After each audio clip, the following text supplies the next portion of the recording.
So let's talk about what all these other decimal places mean and kind of get a relative idea of the size. It's easy to confuse, 100 thousandths, 0.1, with 10 thousandths, 0.01. It's just one decimal place to the right that 1 is, but the size difference is huge. So let's talk about that.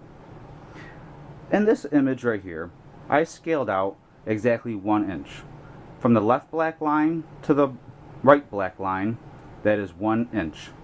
That's written 1.000. In this image right here, I have scaled out, again, from the black line on the left to the black line on the right, 100 thousandths of an inch, written as 0.100. In this image over here, between this small little space, which is practically just the pen line itself, is 10 thousandths of an inch, which is written 0.010. See the size difference in that? Huge. If you measure something that wrong, bad things are going to happen. And in this image right here, we have nothing visible because you can't see something that small. That is 1/1000th of an inch, written as 0.001.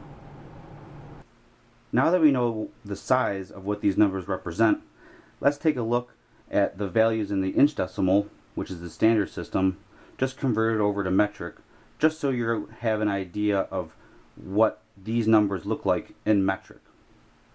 To convert from the inch decimal or standard system to metric, you just take your SAE value, which is standard, times 25.4, which is a constant, and that'll get you over to the metric side. Now if you're in metric and you want to go back over to standard, all you do is you take your metric value and divide that by 25.4, and now you're over here in the standard system. Now 1 inch is represented over here in metric as 25.4 millimeters. 100 thousandths of an inch is represented over here as 2.54 millimeters. 10 thousandths of an inch is represented over here as 0.254 millimeters. And 1/1000th of an inch is represented as 0.0254 millimeters. Again, to take a metric to standard value, all you do is take your metric value and divide that by 25.4. The first image shows 10 millimeters, which is written as 10.0 millimeters, and is represented by the distance between the line on the left and the line on the right. If you take 10 millimeters, divide that by 25.4, you get the standard equivalent of 0.393 inches, read as 393 thousandths of an inch. Next, we have what 1 millimeter looks like, represented by the thickness of this line right here, and that's written as 1.0 millimeters. If you take 1 millimeter and divide that by 25.4, you get the standard equivalent, which is 0.039 inches, which is read as 39 thousandths of an inch.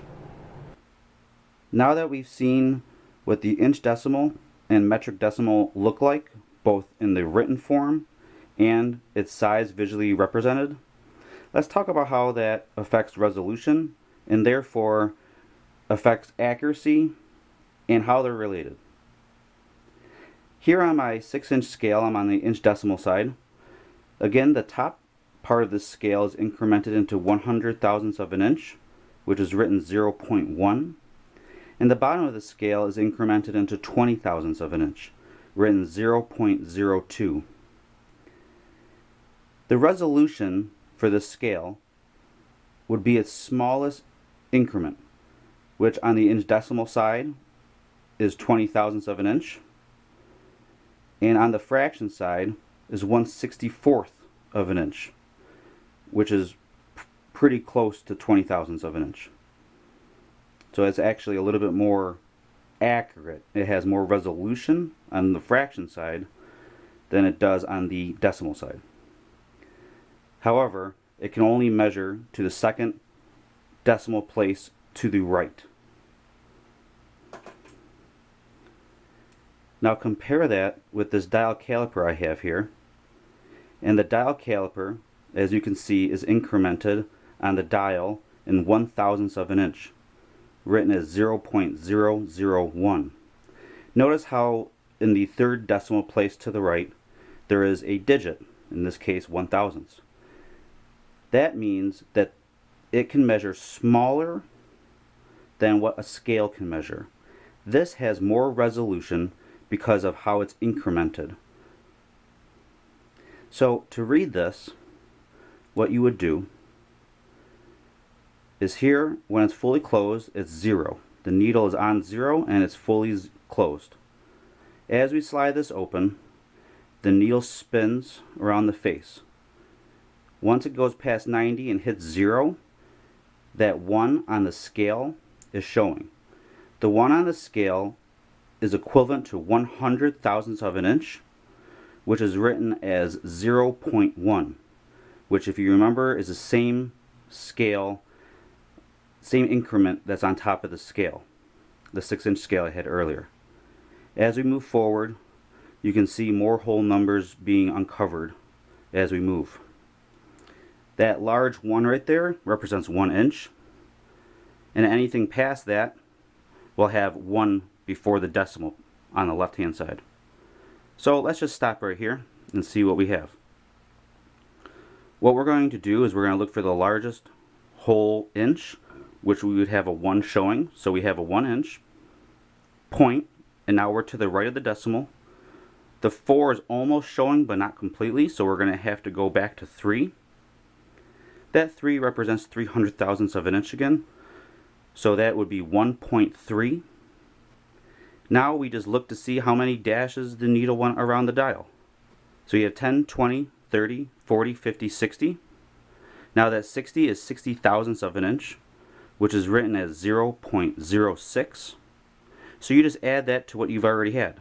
So we have 1.36, and now you count the dashes. 1, 2, 3, 4, 5, 6. The needle lands on 6 dashes after the 60, so that is 6,000ths of an inch, which is written as 0.006. You add that to what you already have, and now this whole entire measurement reads out at 1.366, which is read as 1 inch, 366,000ths of an inch. Now that we know how these tools work, let's go ahead and measure something, and we'll see the difference in resolution and the accuracy of these two tools. This looks like something pretty good to measure, this waffle tip Nerf bullet. We're going to go ahead and get started with the lowest resolution measuring device that we have, which would be this 6-inch scale. Now remember, this is the lowest resolution measuring device that we have because of its incrementation. We're going to be using the bottom part of this scale that's incremented in 20,000ths of an inch. And we're going to see what we get and then compare this measurement with the higher resolution measuring device, which would be the caliper. And we're going to see what difference that we get. Now, it's past the 2, so it's 2 inches. That large 8, we're past that. Now this is 20,000, so I'm going to go ahead and count. 1, 2, 3, 4 it looks like it's on. So that would be 80,000ths of an inch. So you go ahead and add all that up, and this is 2 inches and 880,000ths according to the 6-inch scale. Let's move to the caliper, which has more resolution, and see what we get. Okay, let's put this Nerf bullet into the calipers. Now I set in my calipers around what the scale had told me. So the scale had told me that we were at 2 inches and 880,000ths of an inch. So I'm just a little bit past that. I'm sitting at 2 inches, 909,000ths of an inch. So I'm going to put the Nerf bullet in here. I'm going to move this forward a little bit. and I'm going to get a measurement off of this Nerf bullet. Okay, that looks pretty good. So let's go ahead and read what the calipers tell us. 2 inches, represented by this large 2 right here. The 9 is not fully exposed because you don't see the vertical line. However, you do see the vertical line on the 8. So we're at 800 thousandths right now, and now you just go around the dial. 10, 20, 30, 40, 50, 60, 70, 80, 1, 2, 3, 4. That measures at 2 inches, 884 thousandths of an inch. Now you see how the more resolution on this caliper, because it's incremented in 1/1000th of an inch, is more accurate in measuring the length of this Nerf bullet than what the scale is. It's important to know what you're trying to do and the appropriate tool for that task. If something is more precise, you're going to want to use a caliper. If something is just kind of a ballpark figure, you're going to want to use a 6-inch scale. Now that 4/1000ths of an inch difference you may not think is a whole lot. What does it matter if this Nerf bullet is 4/1000ths of an inch longer than what the scale told me? In automotive technology, as you go through the program, you'll learn that thousandths of an inch in this field matter. There's oil clearances, bearing clearances, valve stem clearances. A lot of tight, high precision specifications are found on automobiles. So when it's time to be precise, make sure you use the right tool. Now I know this doesn't have anything to do with measuring, but I did have a Nerf bullet in my hand, and so I can't resist.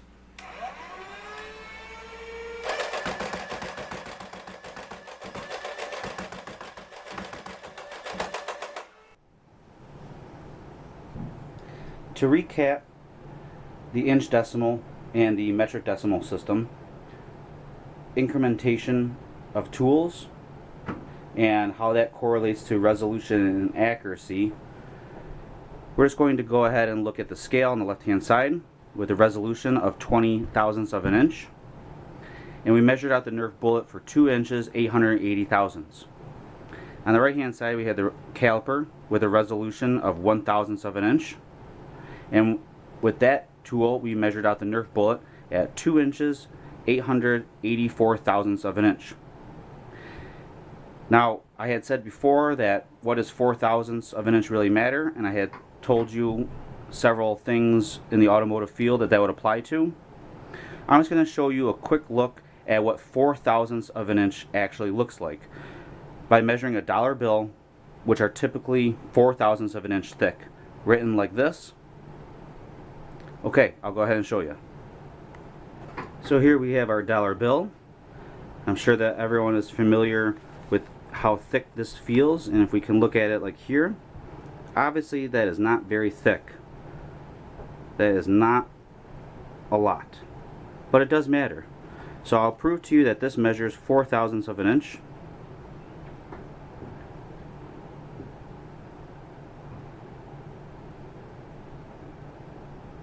And there we go, 4/1000ths of an inch. And that's what it looks like when you measure that with calipers.